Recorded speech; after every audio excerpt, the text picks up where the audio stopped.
আজ কথামৃত থেকে শ্রী শ্রী ঠাকুরের কিছু বাণী শোনাব।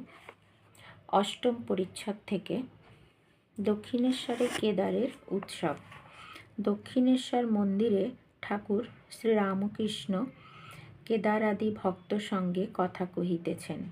আজ রবিবার, অমাবস্যা, 29শে শ্রাবণ 1289, 13ই অগাস্ট 1882 খ্রিস্টাব্দ।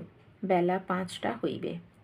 শ্রীযুক্ত কেদার চাটুর্যে হালিশহরে বাটি সরকারি অ্যাকাউন্টেন্টের কাজ করিতেন।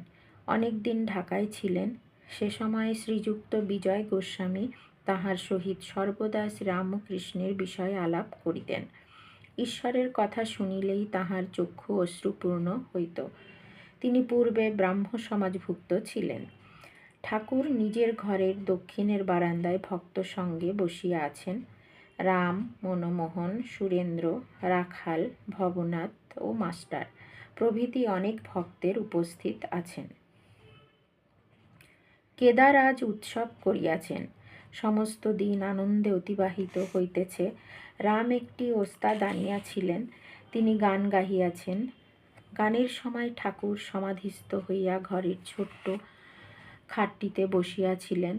মাস্টার ও অন্যান্য ভক্তরা তাহার পাদমূলে বসিয়াছিলেন। জয় ঠাকুর।